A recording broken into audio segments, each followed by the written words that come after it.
नमस्कार, स्वागत है आपका न्यूज 19 में। मैं पुलकित सक्सेना आप लोग के साथ। आइए एक नजर डालते हैं राजस्थान की ओर। आपको बता दूं कि राजस्थान में करौली के बाद अब चूरू में भी गर्भवती महिला की मौत पर बवाल उठता हुआ नजर आया है। साथ ही आपको बता दूं कि इस मौत के बाद में पथराव व लाठीचार्ज भी देखने को मिले। आइए एक नजर डालते हैं पूरी रिपोर्ट की ओर। प्रदेश में करौली जिले में पुजारी की मौत के बाद मचे हड़कंप अभी शांत भी नहीं हुआ कि अब चूरू जिले में गर्भवती महिला रचना की मौत के बाद हालात तनावपूर्ण हो रहे हैं। शुक्रवार को ही महिला के मौत के बाद में सोमवार को सुबह तक उसका अंतिम संस्कार नहीं किया जा सका। गत शुक्रवार को चूरू के राजगढ़ तहसील के गांव रामपुरा 8.5 माह की गर्भवती महिला रचना की मौत हो गई थी। मृतका के परिजनों ने इस मामले में चिकित्सकों पर लापरवाही का आरोप लगाया है। उसके बाद यह मामला तूल पकड़ता हुआ नजर आया है। रविवार को इस मामले को लेकर के दिन भर रामपुरा में घमासान भी चला रहा। मृतका के पति राजेंद्र उर्फ राजू मीणा के अनुसार शुक्रवार को वह पत्नी रचना को दिखाई के लिए गांव के आदर्श प्राथमिक स्वास्थ्य केंद्र गया था। वहां डॉक्टर भीमराज ने जांच कर रिपोर्ट सही बताकर पत्नी को लेकर घर चला आया। घर जाते ही रचना के प्रसव पीड़ा शुरू हो गया तो उसे लेकर वापस अस्पताल पहुंचा। वहाँ डॉक्टर भीमराज ने कहा कि स्थिति सामान्य है, प्रसव हो जाएगा। उसके बाद डॉक्टर ने इंजेक्शन लगाया तो रचना की तबीयत और बिगड़ गई। यह देख कर के डॉक्टर वहाँ से भागने लग गया। बाद में उसे रोका तो उसने रचना को राजगढ़ रेफर कर दिया, लेकिन एम्बुलेंस भी नहीं दी गई। इस पर रचना को निजी वाहन से रचना को राजगढ़ ले गए। वहाँ से उसे चूरू रेफर कर दिया गया, लेकिन रास्ते में ही रचना की मौत हो गई। दौसा जिले से बड़ी खबर सामने आई। आपको बता दूं कि बजरी की भरी ट्रैक्टर ट्रॉली से बच्चे की मौत हुई है। जी हां, बजरी की भरी ट्रैक्टर ट्रॉली से बच्चे की मौत हो गई।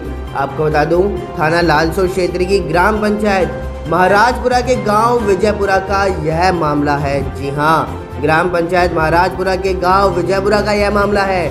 साथ ही बजरी से भरा ट्रैक्टर ट्रॉली पलटा है। मौके पर हुई बालक की मौत। आपको बता दो, बजरी से भरे ट्रैक्टर ट्रॉली और बाइक की बताई जा रही है भिड़ंत।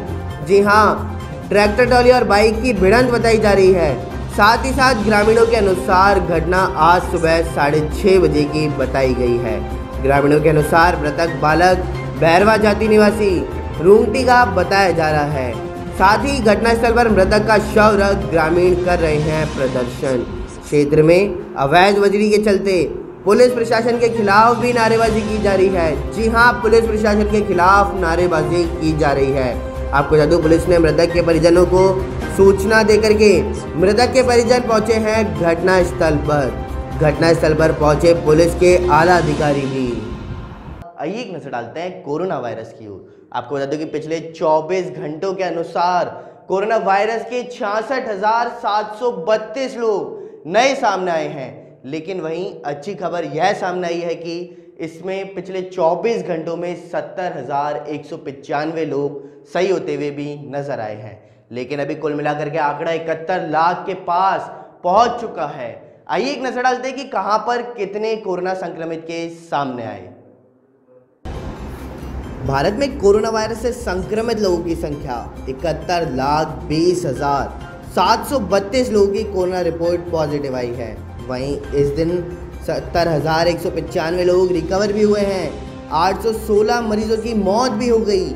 साथ ही साथ आपको बता दूं कि अब तक संक्रमण के चलते हुए 1,09,150 मरीजों की मौत हो गई है। लोग ठीक होते हुए भी नजर आए हैं। आपको बता दूं कि 8,61,553 मरीज का अभी भी इलाज चल रहा है। लेकिन भारत दुनिया में सबसे ज़्यादा संक्रमितों के मामले में दूसरे नंबर पर है। यही सबसे ज़्यादा मौतों के मामले में तीसरे नंबर पर भी है। साथ ही भारत ऐसा दूसरा देश है जहां सबसे ज़्यादा एक्टिव डॉक्टर हर्षवर्धन ने सोशल मीडिया के ज़रिए अपने 5वें संडे संवाद कार्यक्रम में लोगों से सीधा संवाद किया। उन्होंने कहा कि रेस्पिरेटरी वायरस है और ऐसे वायरस को ठंड के मौसम में बढ़ने के लिए जाना जाता है। इस वायरस में मौसम और कम आर्द्रता की स्थिति में ज़्यादा बढ़ते हैं। साथ ही स्वास्थ्य मंत्री ने कहा कि दुनिया का कोई भी धर्म अथवा भगवान यह नहीं कहता कि आप लोगों की ज़िंदगी खतरे में डालकर त्यौहार मनाएं। कोरोना के खिलाफ जंग को जीतने के लिए हमें पीएम मोदी के जन आंदोलन को गंभीरता से लेना होगा। दौसा जिले से बड़ी खबर सामने आई। आपको बता दूं कि युवा ब्राह्मण समाज ने पुजारी बाबूलाल की आत्मा की शांति के लिए 2 मिनट का मौन धारण कर दी श्रद्धांजलि। जी हां, 2 मिनट का मौन धारण करके श्रद्धांजलि दी गई। साथ ही साथ उपखंड मुख्यालय के रामगढ़ बछवाड़ा पर पुजारी बाबूलाल को ब्राह्मण समाज ने दी है श्रद्धांजलि। आपको बता दूं कि रामगढ़ बछवाड़ा के मेन मार्केट सर्किल पर मोमबत्ती जला करके पुजारी बाबूलाल को श्रद्धांजलि दी गई। जी हां, मोमबत्ती जला करके पुजारी बाबूलाल को श्रद्धांजलि दी गई। इसी के साथ युवा ब्राह्मण समाज ने आरोपियों को कड़ी सजा दिए जाने की मांग भी की है। आपको बता दूं पुजारी बाबूलाल की ऐसी विभक्त घटना ने संपूर्ण ब्राह्मण समाज को ही नहीं बल्कि पूरे देश को झकझोर कर रख दिया है। साथ ही ब्राह्मण समाज के धीरज शर्मा, मोहित गौतम, विष्णु तिवारी, जीतू तिवारी, मनीष शर्मा, विकास शर्मा, गौरव शर्मा व सोनू शर्मा सहित कई युवाओं ने श्रद्धांजलि दी। आज हमने जो सपोटरा में जो कांड हुआ है पुजारी जी के साथ, उसके लिए उनकी 2 मिनट का मौन रखा है रामगढ़ बछवाड़ा के अंदर, उनकी आत्मा की शांति के लिए। और राजस्थान सरकार से, केंद्र सरकार से अपील करते हैं कि जल्दी से जल्दी उनके जो अपराधी हैं उनको कड़ी से कड़ी सजा दी जाए। सपोटरा में जो अभी ये घटना हुई ये घोर निंदनीय है। ऐसे लोग जिन्होंने ऐसा काम किया वो किसी जाति के नहीं हो सकते। ऐसे लोगों को किसी जाति में रहने का भी कोई अधिकार नहीं है। और हाल ही में अभी हम देख रहे हैं कि भाजपा सरकार उत्तर प्रदेश में भी कहीं ऐसी घिनौनी हरकतें हुई, ब्राह्मणों को मारा गया। तो कहीं भाजपा सरकार भी और राजस्थान की कांग्रेस सरकार भी कहीं भी ब्राह्मणों को सुरक्षा दे पाने में हर जगह असफल रही हुई है। और ऐसे लोगों को कड़ी से कड़ी सजा होनी चाहिए। इनके लिए फांसी से भी अगर कोई बुरी सजा है वैसी होनी चाहिए। इनको फांसी से भी 72 सजा हो, वो सजा इनके लिए होनी चाहिए। दूसरी चीज, ऐसे लोगों को समाज में नहीं रहना चाहिए। ऐसे लोगों को समाज से बाहर निकाल देना चाहिए। आपका नाम? मेरा नाम अभिनव शर्मा है। आइए एक नजर डालते हैं दौसा जिले की ओर। आपको बता दूं कि दौसा जिले के उपखंड रामगढ़ बछवाड़ा में नवनिर्वाचित सरपंचों का स्वागत सम्मान किया गया। दौसा जिले की नवसृजित पंचायत समिति रामगढ़ बछवाड़ा की ग्राम पंचायत जगनेर तुर्कान के ग्राम सिसोदिया की ढाणी में जिले के दर्जनों नवनिर्वाचित सरपंचों का स्वागत सम्मान आयोजित किया गया। ग्राम विकास अधिकारी छोटेलाल बैरवान के सानिध्य में नवसृजित ग्राम पंचायत जगनेर तुर्कान के सरपंच हरकेश मीना सहित ग्राम पंचायत कोरम का पुष्पमाला व साफा बंधवाकर ग्राम विकास अधिकारी छोटेलाल बैरवा ने स्वागत सम्मान किया। इसी तरह जिले से आई नवनिर्वाचित महिला सरपंचों की शांति देवी और शिवानी देवी ने ग्राम पंचायत लाडपुरा सरपंच प्रीति बैरवा, ग्राम पंचायत कुशलपुरा सरपंच सुगना देवी, ग्राम पंचायत गांगलियावास मीरा देवी, ग्राम पंचायत महादेवपुरा रेणु बैरवा का पुष्पमाला व शॉल उड़ा करके स्वागत सम्मान किया गया। इसी तरह ग्राम पंचायत रामगढ़ बछवाड़ा सरपंच घनश्याम खटी, ग्राम पंचायत सोनड़ बाबूलाल गुप्ता, ग्राम पंचायत निजामपुरा सरपंच पति भूपेश सिंह, ग्राम पंचायत कालूवास किशन लाल बैरवा, ग्राम पंचायत जीतपुर अप्पू लाल बैरवा, ग्राम पंचायत रूपाहेड़ा हरलाल बैरवा, ग्राम पंचायत खानवास ओम प्रकाश बैरवा, ग्राम पंचायत शेर सिंह रजवास उप सरपंच विनोद बैरवा, ग्राम पंचायत लाखनपुरा कन्हैया लाल बैरवा सहित कई ग्राम पंचायत सरपंचों का भगवान सहाय मीणा, कन्हैया लाल बैरवा, भरत सिंह चौहान, हेमराज मीणा, कैलाश मीणा, चौथमल योगी ने फूल माला व साफा बंधवा करके स्वागत किया है। स्वागत की इस बेला में सरपंचों के मुख पर खुशी का इजहार भी झलक रहा था। इस खबर पर इतना ही। देखते रहिए न्यूज़ 19। नमस्कार। सेडवा से बड़ी खबर सामने आई। आपको बता दें कि कोरोना महामारी से बचने के लिए नुक्कड़ नाटक का आयोजन किया गया। जी हाँ, कोरोना महामारी से बचने के लिए नुक्कड़ नाटक का आयोजन किया गया। साथ ही आपको बता दूं, नुक्कड़ नाटक के जरिए लोगों को कोरोना से बचने के लिए जानकारी भी दी गई है। साथ ही साथ सरकार के आदेश अनुसार कोरोना महामारी के चलते तहसील मुख्यालय में नुक्कड़ नाटक कार्यक्रम का आयोजन किया गया। जी हाँ, तहसील मुख्यालय में हुआ है नुक्कड़ नाटक कार्यक्रम का आयोजन। साथ ही साथ सेडवा तहसील मुख्यालय संभागकार भवन में स्थानीय कलाकार द्वारा किया गया नुक्कड़ नाटक कार्यक्रम। आपको बता दूं, कोरोना जागरूकता को आम जन तक पहुंचाने के लिए प्रशासन लगातार सक्रिय होता हुआ नजर आ रहा है। जी हाँ, कोरोना जागरूकता को आम जन तक पहुंचाने के लिए प्रशासन लगातार सक्रिय हो रहा है। इस दौरान सेडा विकास अधिकारी शंकरलाल धारीवाल सहित अन्य कई प्रशासनिक अधिकारी मौजूद रहे। मैं करतार सिंह आप लोगों के साथ, और आप देख रहे हैं इस वक्त की सबसे बड़ी खबर राजस्थान के गुज्जर समाज की ओर से।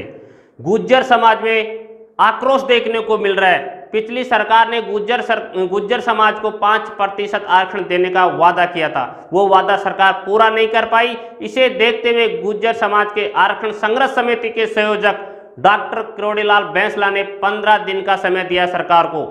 अगर 15 दिन का समय सरकार को दिया है, अगर 15 दिन के अंदर सरकार गुज्जर समाज की मांगे पूरी नहीं करती है तो गुज्जर समाज को फिर पुराना कदम वापस उठाना पड़ेगा।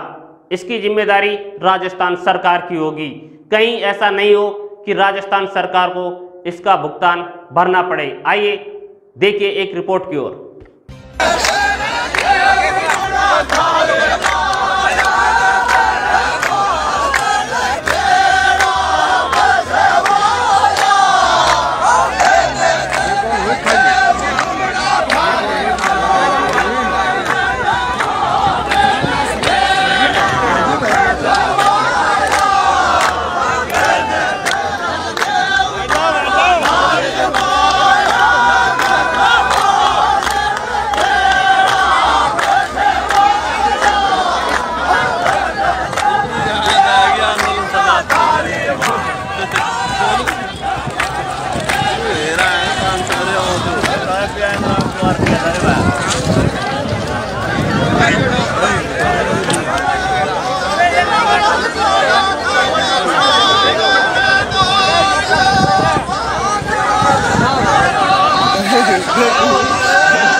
आइए एक नजर डालते हैं 12 जिले की ओर। आपको बता दूं कि 12 जिले में अचानक स्कूटी में आग लगने से स्कूटी चालक बाल बाल बचता हुआ नजर आया। 12 जिले के अटरू मुख्यालय पर शनिवार का दिन आगजनी की घटनाओं के नाम रहा है। आपको बता दूं कि देर शाम को 132 GSS पर भीषण आग लगी। फिर देर रात्रि हाट चौक में एक युवक द्वारा स्कूटी स्टार्ट करते ही उसमें स्पार्किंग हुई और कुछ 5 मिनट में ही वह धुआं कर जलने लगी। स्कूटी चालक कुछ समझ पाता इससे पहले ही आग की लपटों ने पूरी स्कूटी को जला करके खाक कर दिया। यहाँ मौके पर सैकड़ों लोग भी जमा हो गए। बाद में बीट प्रभारी मनोज गुर्जर ने भी मौके का जायजा लिया। आइए एक नजर डालते हैं दौसा जिले की ओर। आपको बता दूं कि दौसा जिले के उपखंड लालसोट में स्वर्गीय बोरा की द्वितीय पुण्यतिथि मनाई गई। दौसा जिले की पंचायत समिति लालसोट पर भारतीय जनता पार्टी के वरिष्ठ नेता रहे पंडित नरसिंह प्रसाद बोरा की बड़ाया धर्मशाला में द्वितीय पुण्यतिथि मनाई गई। इस अवसर पर वक्ताओं द्वारा पंडित बोरा के जीवन पर प्रकाश भी डाला गया। बोरा का जीवन सहज व सरल, आम लोगों की सहायता के लिए हमेशा तत्पर रहा है, संगठन के प्रति समर्पित भी रहा है। इस दौरान 2 मिनट का मौन रख करके उन्हें श्रद्धांजलि दी गई। कार्यक्रम का संचालन अशोक चौधरी ने किया। साथ ही रामविलास डूंगरपुर, पूर्व वाइस चेयरमैन पुरुषोत्तम जोशी, भाजपा नगर अध्यक्ष दिनेश जोशी, पूर्व पालिका अध्यक्ष प्रेम प्रकाश चौधरी, जिला उपाध्यक्ष रवि हाडा, हरकेश मटलाना, विनीत उपाध्याय, जगदम्बा प्रसाद बोरा, शंभूलाल कुईवाला, रामचरण बोरा, महेंद्र जैन सहित अनेक लोग मौजूद रहे। आइए एक नजर डालते हैं दौसा जिले की। दौसा जिले के उपखंड मुख्यालय रामगढ़ पचवारा की ग्राम पंचायत अमराबाद के गांव श्रेया में जमीन मुआवजे को लेकर के किसानों की महापंचायत का आयोजन रखा गया है। किसानों के राष्ट्रीय नेता चौधरी रमेश दलाल ने किसानों की महापंचायत को संबोधित किया। साथ ही Delhi Mumbai express highway 148N में ग्रहण की गई जमीन की भूमि अधिग्रहण उचित मुआवजा नहीं मिलने के कारण किसान आज 63वें दिन भी अनिश्चितकालीन धरने पर बैठे रहे। भारत भूमि बचाओ संघर्ष कमेटी के राष्ट्रीय अध्यक्ष किसान नेता चौधरी रमेश दलाल ने किसानों को संबोधित करते हुए कहा कि सरकार को 10 दिन का समय दिया जाता है। अगर किसानों की मांगें नहीं मानी गई तो आने वाले समय में बहुत बड़ा जन आंदोलन होगा। वहीं दूसरी ओर डॉक्टर किरोड़ी लाल मीणा के समर्थक युवा नेता मुकेश मीणा ने किसानों को संबोधित करते हुए कहा कि गांधीवादी तरीके से अधिकार नहीं मिलते, अधिकार छीनने से मिलते हैं। ग्राम श्रिया खेड़ा पर ही अनिश्चितकालीन धरने पर बैठे हम सब यही धरने पर बैठ जाना चाहिए। उन्होंने सरकार को चेतावनी भरे स्वर में कहा कि किसानों की मांग नहीं मानी गई तो हजारों की तादाद में किसान धरने पर मौजूद होंगे। वहीं दूसरी ओर किसान महापंचायत से किसानों का प्रतिनिधिमंडल किसानों की नेता चौधरी रमेश दलाल के साथ रवाना होकर एसपी दौसा के लिए रवाना हुआ है। इस दौरान भारत भूमि बचाओ संघर्ष कमेटी के राष्ट्रीय अध्यक्ष किसान नेता चौधरी रमेश दलाल, जिलाध्यक्ष हनुमान सिंह राजपूत बड़कापाड़ा, उपाध्यक्ष ब्रजमोहन शर्मा अरनिया, जिला संयोजक जगदीश गुजर, मोरपाल मीणा पूर्व प्रधान रानीवास, मुकेश शर्मा दिलाड़ी, लालसोट तहसील के अध्यक्ष पप्पू मीणा, रामगढ़ पचवारा तहसील के अध्यक्ष कैलाश मीणा, बिडौली उपाध्यक्ष मीठालाल मीणा, श्रिया जगदीश मीणा, लक्ष्मी नारायण शर्मा, चंद्र प्रकाश शर्मा सहित कई लोग मौजूद रहे। लगा लो भैया, मास्क लगा लो। किसानों की सभा को आपने संबोधित किया, क्या दिशा निर्देश दी? हमारा नितिन गडकरी जी के पास प्रतिवेदन पड़ा, उन्होंने कमेटी बना दी थी। वो कमेटी की रिपोर्ट उनकी टेबल पर पड़ी और कोरोना से बम्बे में जैसे वो आएंगे, एक तो उनके फैसले का इंतजार है और दूसरा हमने SHO को, SP को, मंत्री के खिलाफ, NHI के अधिकारियों के खिलाफ, भारत सरकार के अधिकारियों के खिलाफ, राजस्थान के मुख्य सचिव और राजस्थान के जिला कलेक्टर के खिलाफ FIR दर्ज करवाने का प्रतिवेदन दे रखा है। तो हम उसका इंतजार कर रहे हैं, या तो हमारी FIR दर्ज करें या उसको रद्द करें ताकि हम अगला स्टेप उठा सके। इसलिए हम SP साहब से मिलेंगे। जब तक ये दोनों कार्रवाई 10 दिन के अंदर का हम समय दे रहे हैं, नहीं तो अगला स्टेप हमारा हम डिक्लेयर करेंगे और बहुत बड़ा जन आंदोलन पूरे देश का होगा। तो अगली रणनीति क्या होगी आपकी? अगली रणनीति में बहुत बड़ा जन आंदोलन पूरे देश का होगा, एक किसानों का महापड़ाव होगा। कोरोना दुनिया में आपको बता दूं कि अमेरिका में कोरोना की रफ्तार तेज हुई, हर दिन औसतन 50,000 मामले मिल रहे हैं। ट्रंप बोले मैं कोविड-19 के लिए इम्यून हूं। अब तक 3.76 करोड़ केस सामने। फोटोज में IPL के रोमांच में आपको बता दूं कि राजस्थान के तेवतिया से उलझे हैदराबाद के कप्तान वार्नर और खलील। मैच जीतने के बाद फरहाद ने मैच पर किया डांस। हाथरस केस की हाई कोर्ट में सुनवाई आज। पीड़ित परिवार सुबह लखनऊ रवाना, रात में जाने से इनकार कर दिया था। कहा प्रशासन पर भरोसा नहीं। CBI ने मुख्य आरोपी संदीप पर केस दर्ज किया। मुंबई ने दिल्ली को 5 विकेट से हराया। इस सीजन में मुंबई इंडियंस की लगातार चौथी जीत, पॉइंट टेबल में टॉप पर पहुंची। साथ ही साथ IPL में डिकॉक की 12वीं और सूर्य कुमार की 9वीं 50। कोरोना दुनिया लाइव में आपको बता दूं कि नए शोध में दावा आया है, नोट, कांच और स्टील पर 28 दिनों तक जिंदा रह सकता है वायरस। मैक्सिको ने वैक्सीन के लिए 1166 करोड़ रुपए एडवांस में जमा कराए। अब तक 3.77 करोड़ केस।